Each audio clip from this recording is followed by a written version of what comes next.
Today, we might be opening a can of worms as we're talking about maybe reframing SMART goals. And that's okay, right? We can deal with a can of worms, right? So, welcome, because today we are focused on how can we look at those IEP goals in another way. So, if you are new to the show, welcome. I'm Charmaine Tanner. I'm a parent, a retired teacher, and a full-time advocate for other families. And I love connecting with you on Facebook Live. So, welcome. Make sure that you say hi, post your questions so we can have a conversation and not me just talking. And we will lead into our content for the day. So, why are SMART goals not so smart? Well, let's start with a Jeopardy question. And I meant to see if I could find an audio of the music. So, we're going to start off. Warm up your brains. In 1981 in Spokane, Washington, he published a paper titled, "There's a Smart Way to Write Management's Goals and Objectives." So, who who has a question for this Jeopardy answer? Any guesses? It was actually George T. Doran, sorry. So, if you're ever on Jeopardy, you might want to be able to answer those kinds of trivia questions, right? So, typically, we know SMART goals as being, well, maybe not so smart all the time, right? So, have you thought of if you had a chance to rewrite that acronym of SMART goals, what would you like to use those letters? SMART. What creative things can you come up with as far as a different way to look at SMART goals? So while you're thinking of that, I'm going to go through at least 4 or 5 different ways that I think SMART goals aren't so smart. So let's look over here. Why SMART goals aren't so smart? Because pretty much all the IEP SMART goals I read are deficit based, right? They're talking about how to fill this need that the child has. And unfortunately, when they define needs in IEP meetings, it usually means something negative, right? Something, so instead, we want to look in a few minutes at how we could change this up and not have our SMART goals all deficit based. Well, what's another reason why SMART goals aren't so smart? Because usually there's no student buy-in with the goals. Rarely, and I mean, I made this mistake as a teacher, rarely did I really talk to my students about why we were learning this, the importance, the point of it, the purpose of it. And that isn't helpful for students when there's no buy-in with their own goals, right? Well, SMART goals don't lead usually to access to the general ed curriculum. So we see so many students with IEP goals, and the teachers are, I think, almost assuming that the IEP goals are really the total curriculum for that child for the every school day that they're there. Instead, I don't think we recognize that IEP goals are there, and the purpose of them is to give your child access to the general ed curriculum. And their child's IEP goals are not their entire day and their entire curriculum. So that's something that I think for sure when the new year is starting that we want to keep that in mind. The other way that SMART goals aren't so smart is they typically aren't results or vision oriented. Most SMART goals are taught and worked on in the special education class. And if that's not your vision, if that's not your child's vision for what they want their life to be, then we need to look at that and we need to have a discussion about that at our IEP meetings, right? Or even beforehand. Um, because the whole reason why we suggest to parents to have a vision for what their child's life will be like when they're adults, the whole reason why we want to empower our children to come up with their own visions of what life will be like after high school is because we want what is happening at school, even at a very young age, to make that difference and make sure that we're taking one step closer to that vision. And typically our SMART goals and IEPs are, yes, they're focused on for 1 year, but we forget that it's really based on that big vision that we have for the child, for our child, for the student. So let us know what you're thinking as you're hearing some of this information. If it's perking up some questions, type them in the comments. Why aren't SMART goals so smart? Because usually they're not transferable. I mean, a lot of times, especially with related services, we see students being taken, one-on-one, maybe with a couple other students, to either the special education classroom or speech therapist room, and they're working on IEP goals, but it's in isolation. And it's like, how do we make sure that those goals are going to be used every day in the classroom? So these are some of the reasons why goals are not so smart. So let's look at what can we use for that acronym instead of specific, measurable, achievable, relatable, timely. Here's my suggestion for a new definition of SMART: strengths-based. And we want to make sure that teachers know how to use our child's strengths and the knowledge about what our child does well. And how can they use that when they're teaching your child new skills, new concepts in the general ed classroom? And one way that really works well is to tie the instructional strategies into the strengths that your child has. So when we talk at meetings about strengths and we fill them out in the IEP form, it's not just like we're checking this box off. No, we want those strengths to like ignite some ideas and say, if I did it this way, because your child really is into this, I bet he'd be so much more interested in it. So that strength base is really important for us to look at. So that could be our new S, right?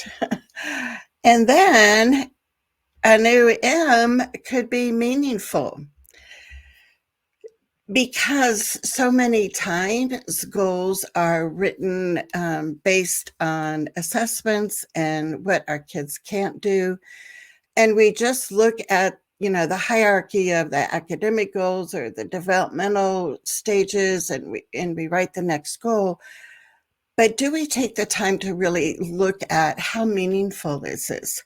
I think one that comes to mind that you've probably heard of is, how meaningful is it for our students in 2022 to identify plastic coins in a special ed room, or to count up the value of the coin, or to figure out how much change they're going to get in coins. Just because that's not very meaningful these days. We hardly ever use cash and coins anymore, right? So that might be something that you want your child to work on, money skills, but I don't think we want to use that as a meaningful IEP goal when we can look at something that is going to be in your child's real world, and it is going to make sense to them. So that's where that buy-in for student learning is also really important too, right?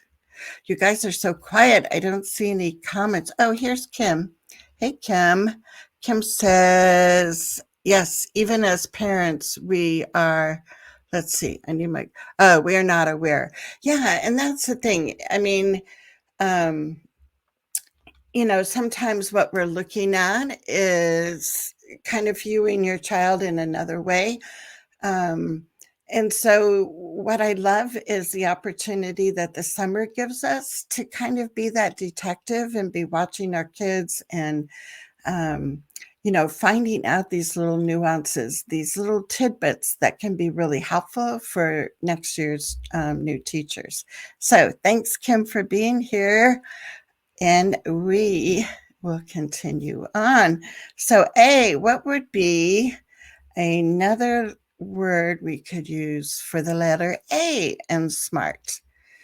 And I'm going to suggest we use access to the general ed curriculum. Again, that's what we want kids to be able to do, is to have all of that rich curriculum that occurs in the general ed classroom, not only their main classroom, but for specials like music or electives like a foreign language. We want our kids to have access to that. And if there's a barrier to that access, one, we should remove the barrier, right?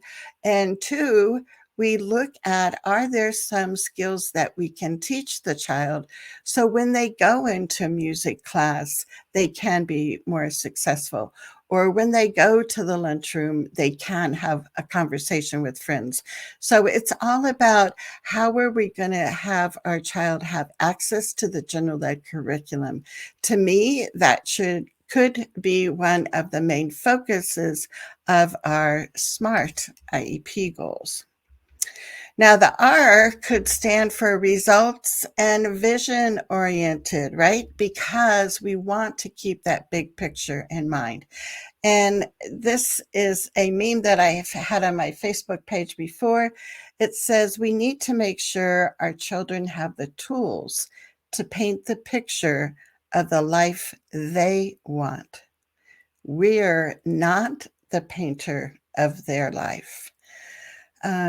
And especially, I think parents of young children, we see ourselves as kind of the microphone for our kiddos. And that's okay when they're very, very young.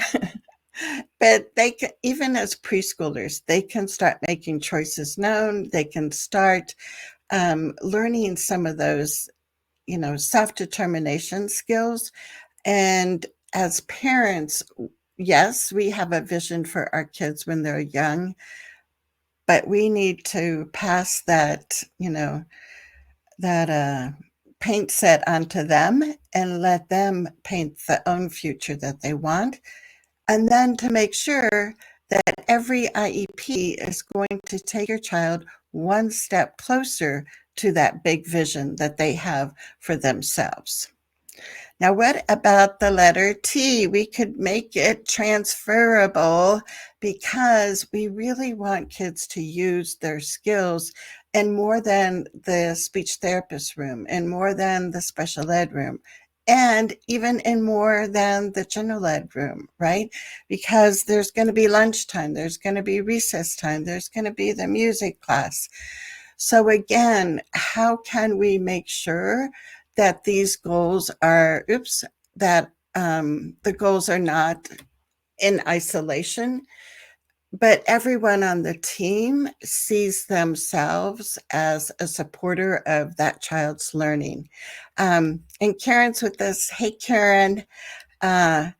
So how can we look at, yes, the speech therapist is going to help our child with some language skills, but how how is that child going to use maybe their communication device when they go into the lunchroom? How is your son or daughter going to communicate when they're on the playground? Do they have their device? Is it small enough that they can carry it with them? Do they need another way to be able to communicate with friends on the playground? So look at how we can generalize or transfer those skills so our kids are showing them in other areas of their day. So keep coming with your questions and comments. Um, let's pause here for a minute, and I'd love to get some of your feedback on when you read your child's IEP goals.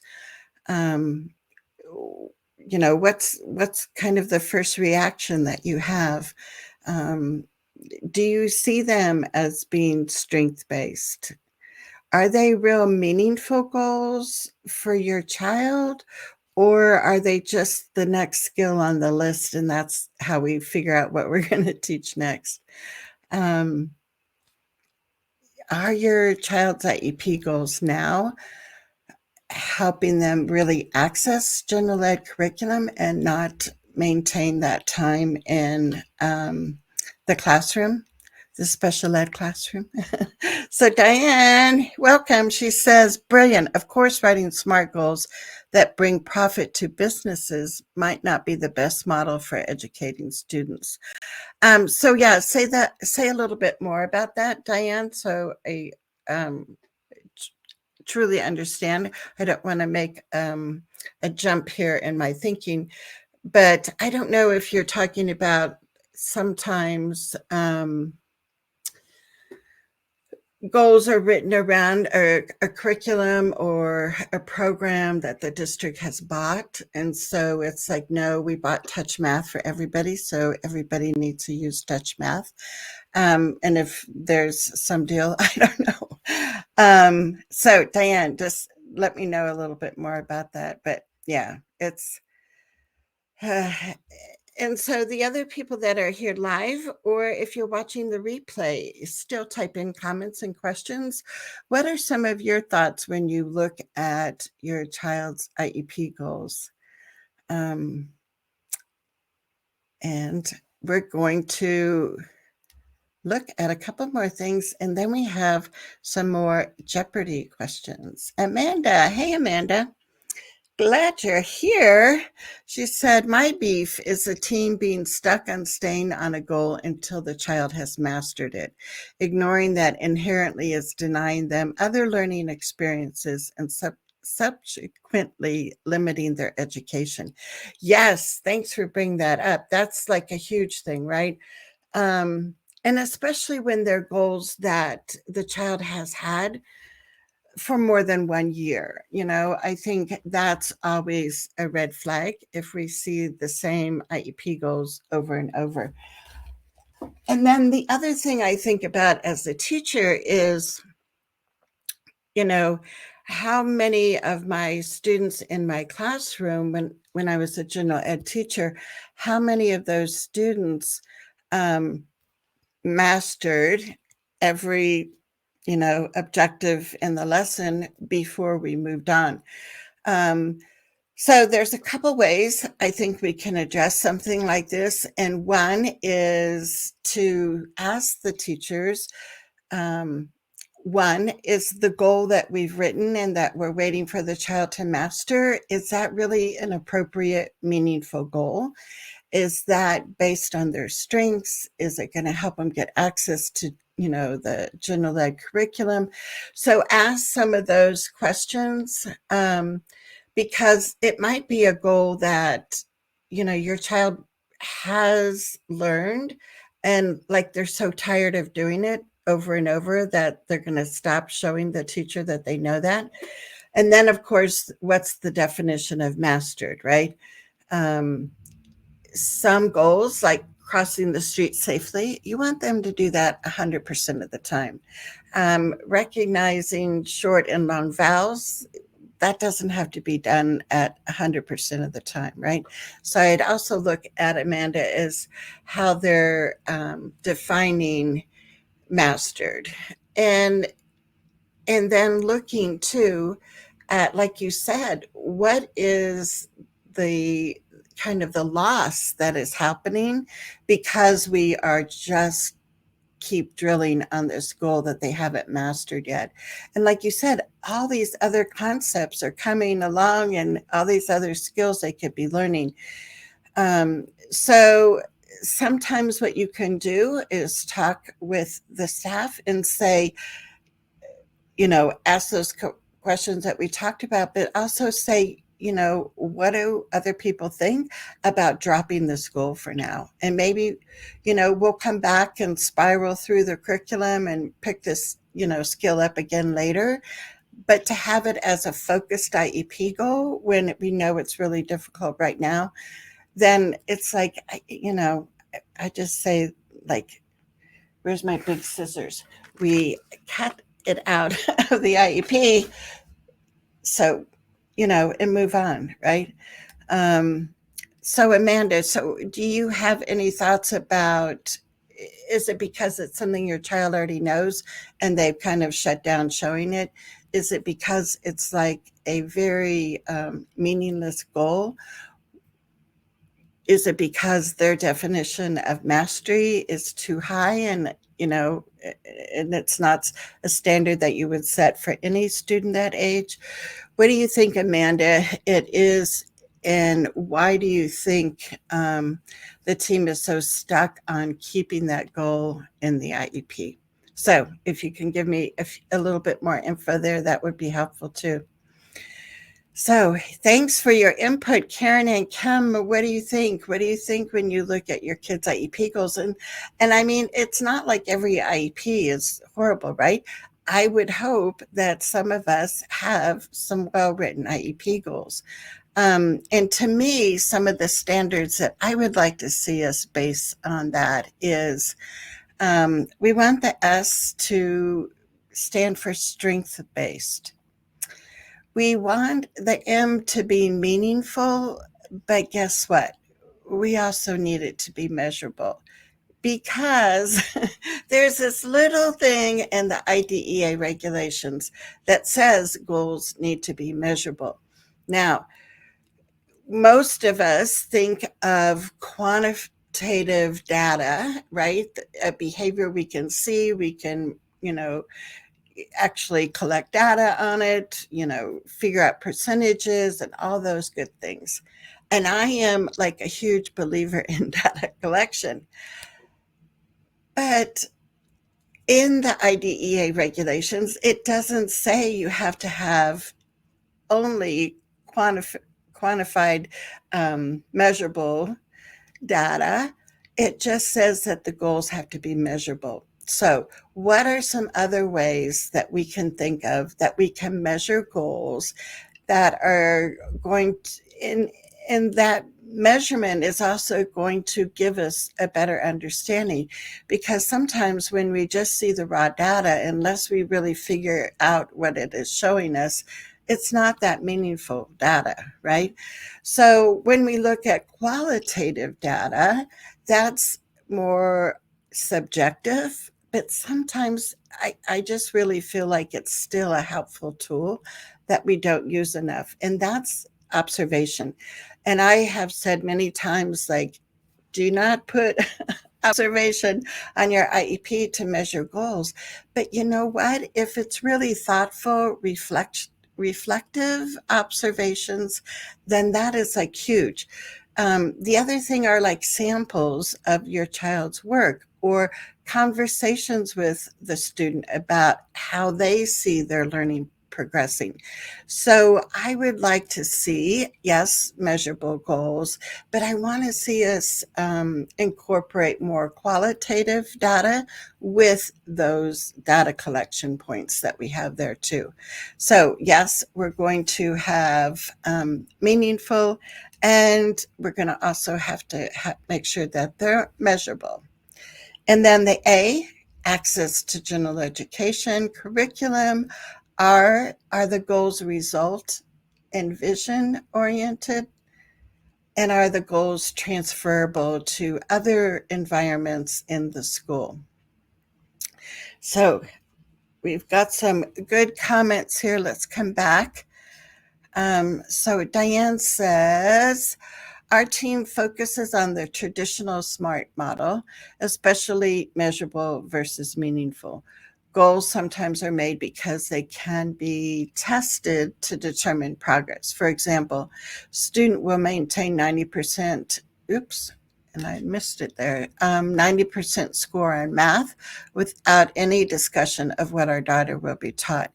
Yeah, that's a great point, Diane. Thanks for bringing that up because, and that's what I see a lot as an advocate when I go to IEP meetings. But I've also had special ed directors remind teachers in the IEP meeting that we're not writing goals based on a test. And and teachers, I think, have got some teachers have gotten into that habit because it's like, oh, well, we'll come, we'll do a test every month, some probe or whatever, and we'll figure out, the percentage of accuracy and things like that.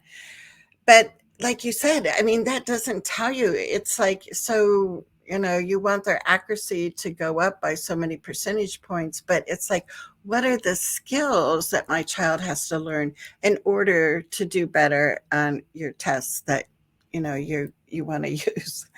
So, one, I would look at not having goals tied to test scores and have goals be based on their strengths and also based on those skills. So maybe that's another S word we could put in there, right?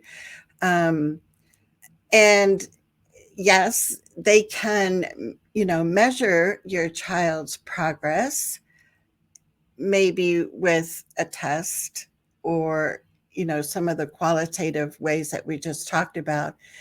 But we don't want goals written for doing so much on a test and improving their test scores. That's not our goal. And if we have a goal written like that, like how is that going to transfer to the general ed classroom? What, like test taking skills? No. So yeah, I think the first thing is to have that conversation, like let's let's look at another way that we can write goals that are going to be more meaningful for the student, but also for us as adults to look at, yeah, these are the skills, these are the things that we're seeing improvement on, not whether a test score goes up or down. So thanks, Diane, for adding that. And so Amanda says, let me see here. She says, so with my daughter, she struggles with numbers. They want her to master 1 through 10 with zero mistakes, rote counting, etc.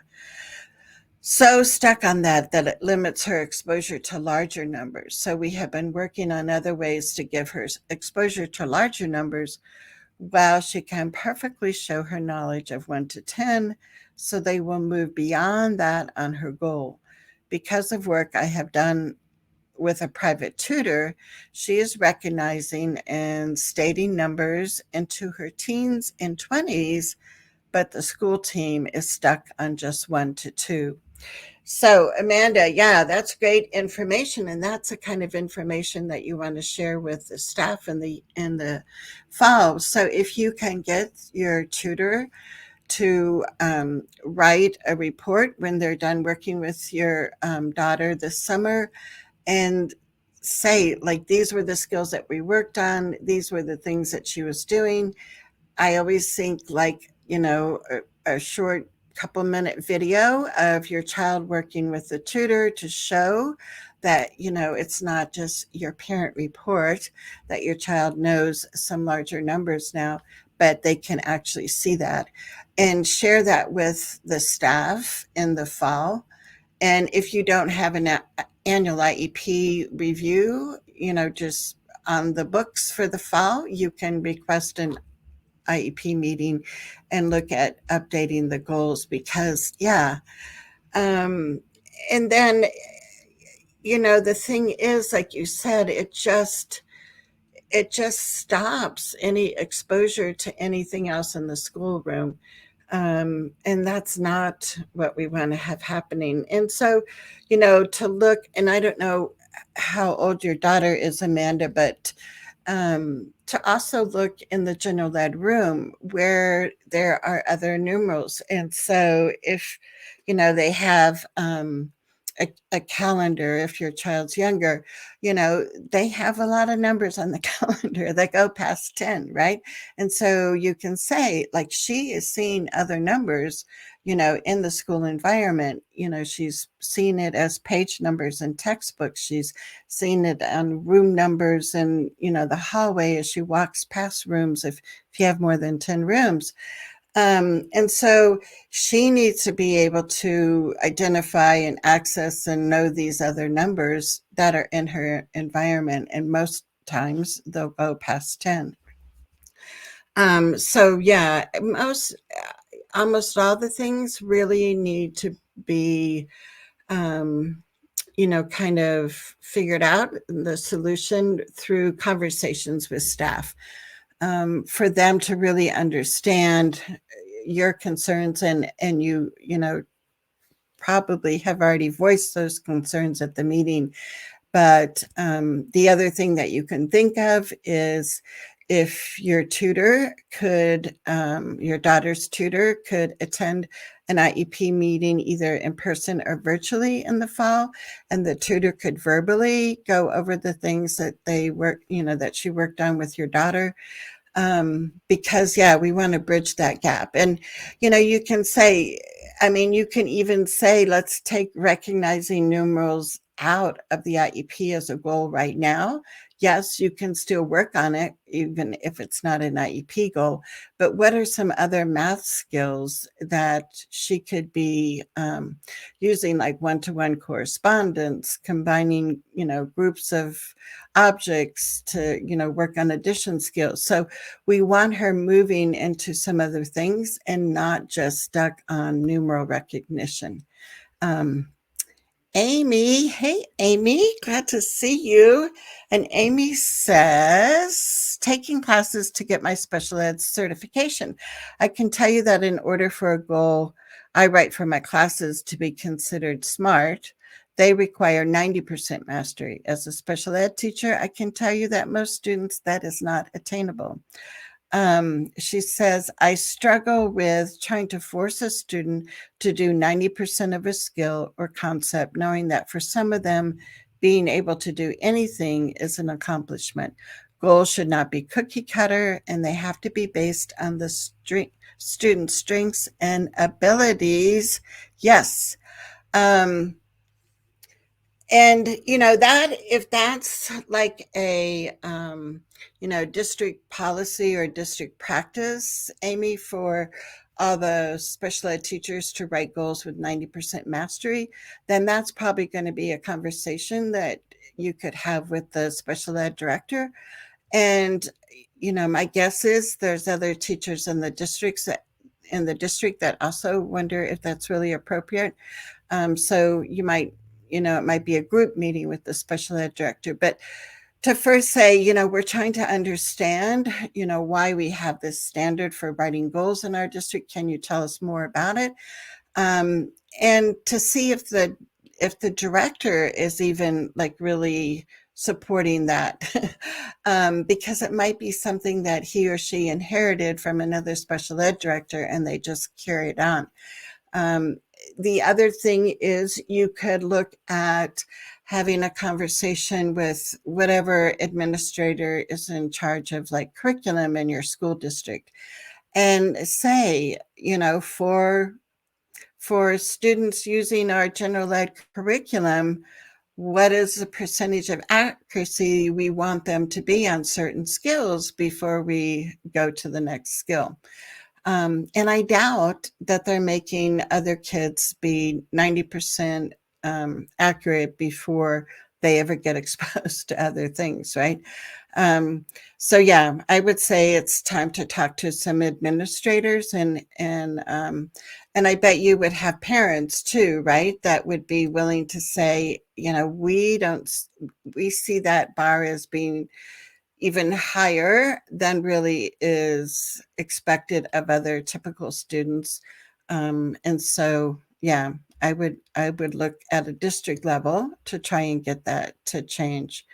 And Amy also says you can request that the tutor attend an IEP meeting as well.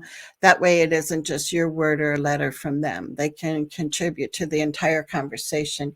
Yeah, because, that's the thing. The tutor is learning a lot about your daughter, and we want that information to transfer it to the new staff that she's going to have at her school. Um, so yeah, and sometimes what tutors will do is they'll charge to attend a meeting.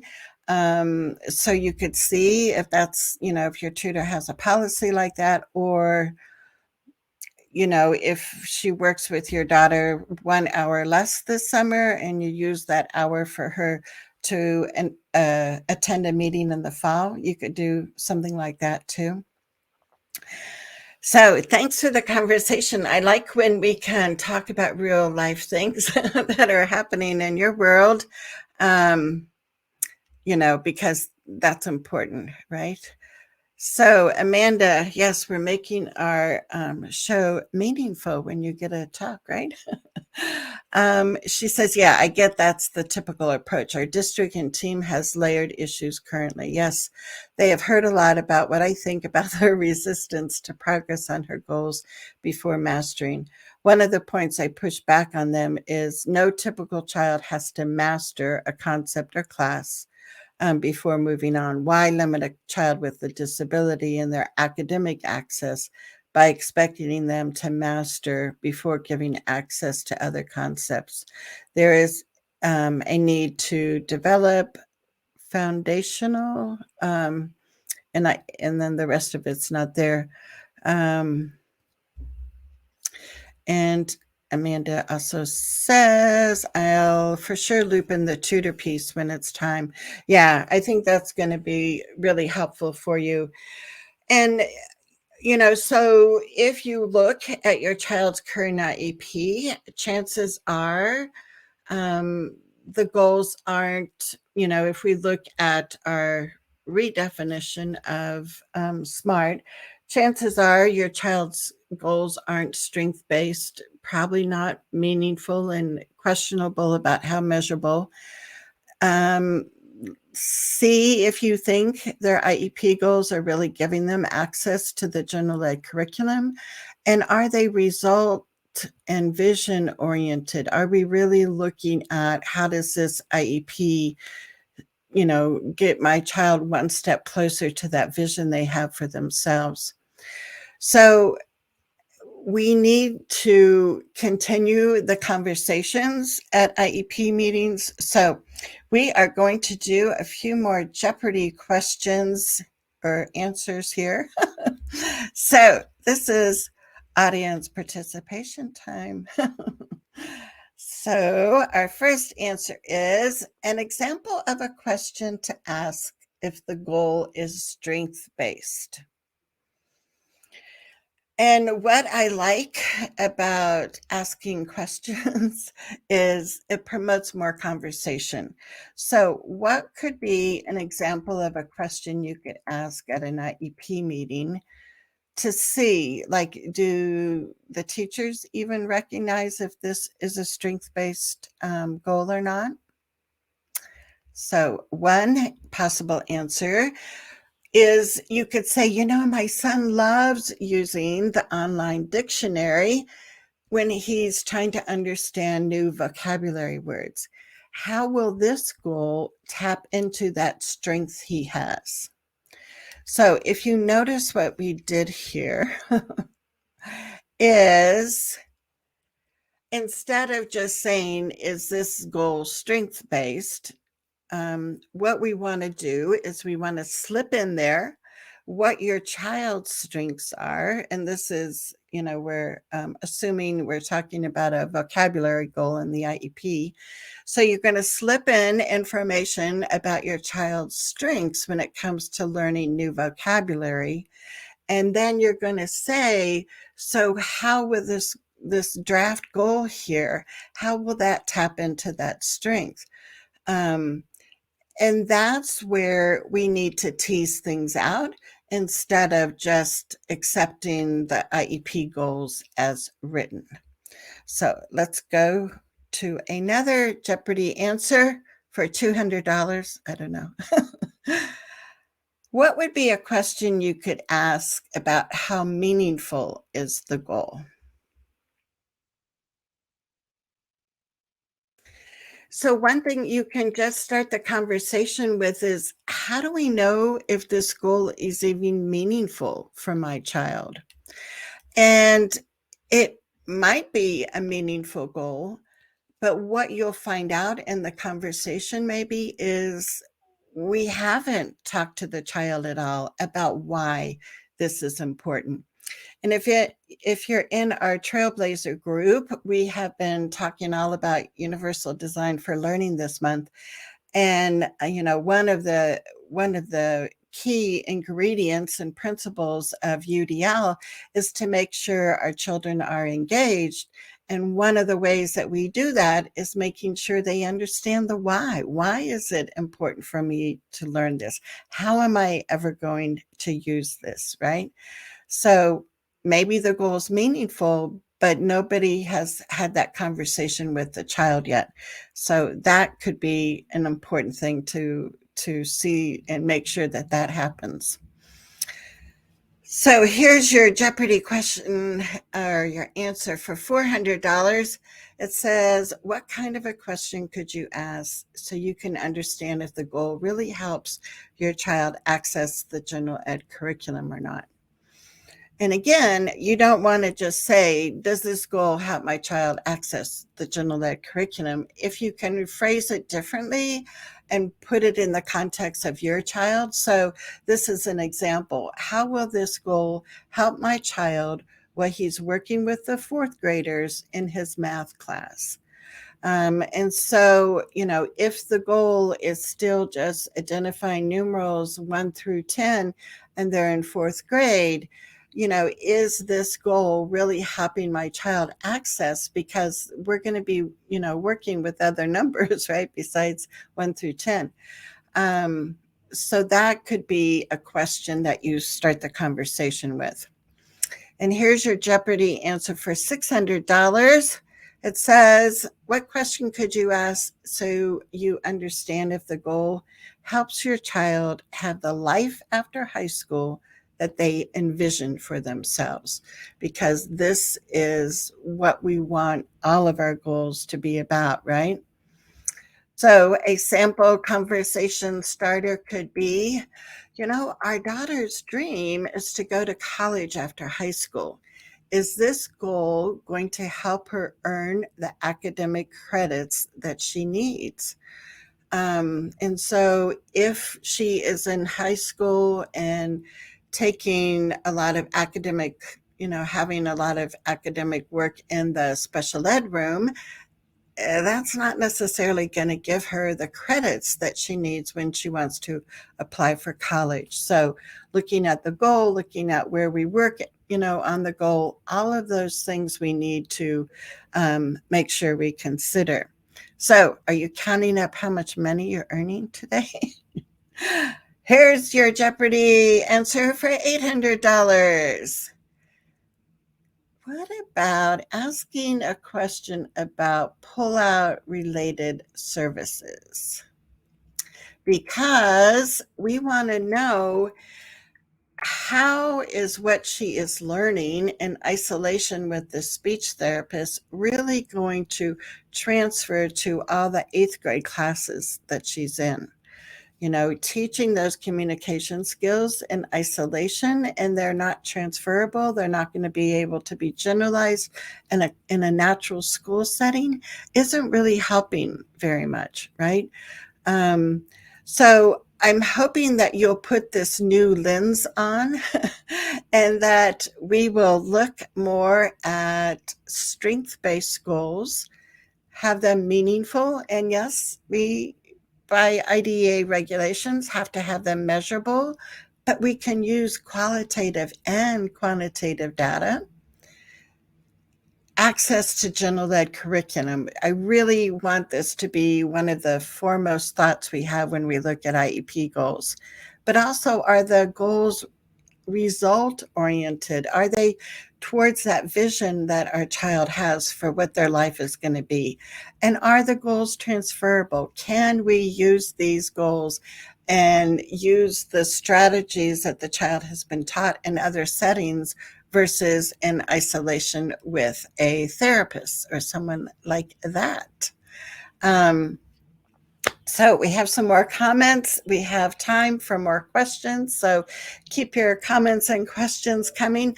I will have a newsletter that goes out tomorrow with a summary of the content that we did today, and some of the sample questions that you could use at an IEP meeting. So if you don't get my weekly newsletter, you can sign up at iep.today /weekly adv tips. And you'll get that tomorrow morning in your mailbox. So let's return here. And Amy is reacting to Amanda's comment, and she says, exactly, Amanda, to promote from grade to grade, our students are required to score a 65 or higher. It's unrealistic to expect a 90% accurate or mastery from a student with a disability in most cases in order to have progress with their goals. Yeah, for sure. And Amanda loves it, and Kim agrees. And Amy says, I feel like every goal should help a child climb the ladder toward graduation and independent lifestyle. If they aren't, what's their purpose? Yes, thank you, Amy. I love that. And that might be something that you want to make sure is part of your discussions, either before the IEP meeting or during the IEP meeting, and say, let's put on the lens of and just check the goals that we have here. Are these really helping my child climb the ladder to graduation? And that independent, and also I like interdependent lifestyle that they desire after graduation. And if we find a goal that's not helping our child climb that ladder, let's drop the goal, rewrite the goal, come up with some totally different idea. I think the other thing is sometimes teachers think that, like I said earlier, that the IEP goals are the total curriculum for the student. But no, those are the ones that we're focusing on. Those are the ones that we really want to make sure are meaningful and measurable and strength-based and all that. But your child needs to be exposed to other curriculum besides just their IEP goals. So, if the goal is to identify numerals 1 through 10, they should still be exposed to other math concepts and higher numbers. And it's not a goal that they're going to be keeping data on, but they can still be exposed to that. And that's why one of the reasons I'm such a huge proponent of inclusive education, because there's that richness in the general ed class, and your daughter will be exposed to so many more concepts in the general ed room versus sitting in a kidney-shaped table in the special ed room drilling on numbers 1 through 10, right? And Amanda says, and too often the IEP becomes a curriculum, which is wrong. Yes, the curriculum is not the IEP. And, that's, I think, a message that the district needs to make sure that all the teachers understand. Because if it's a culture of, I concentrate on these goals, these are the only things that I work on with this student, you're doing a complete disservice, and you're really not following the spirit of IDEA. So if you find that as a common thread in your school district, again, I think the central office administrators are the ones that you need to have a conversation with and talk about, our special ed teachers are like coming from the point of view. These are the things that, and these are the only things that they work on during the day. These are the only things that they need to be working on in general ed. It's like, no, that's not the concept of IEP goals. So it's like so many things in the world of education, right? There are a lot of, myths about what education should look like for any and all kids. Um, and sometimes it's just this practice that the district has had for years, and people don't take the time to stop and really think and say, is this really what we want for our students? Is this the kind of education that we want to give them? We know too much about how students learn, and we need to be applying those new skills and concepts we're learning from neuroscientists, and make sure that those things are being applied in our classrooms. So we have a lot of things to do, right? So before we wind up here, I want to remind our trailblazers we have our after the show, and we will continue this conversation and also have time for Q&A for our trailblazers. So if you're a parent interested in joining our monthly Trailblazer membership group, just leave me a message and I'll get back with you for that. This summer, we've only been doing our live shows here in my Facebook group twice a month. And I think we'll be continuing to do that in the fall. And that allows me more time to spend with our trailblazers and also the families that I work with as an advocate. So I think we'll be doing, 2 live shows each month in here. If you have topics that you'd love to see, just let us know. You are welcome, Amanda. I'm glad you are here, and thanks for offering your ideas and comments in the discussion. I appreciate that. So we will wind up here. I will be back what is it? It will be the last Thursday in July, and we have a surprise for that show. Look for our messages in our Facebook group here. You can also, I also update you through our weekly newsletter. So I'm glad you were here. Keep coming back and we'll keep learning together. So thank you, and we'll see you in a couple of weeks. And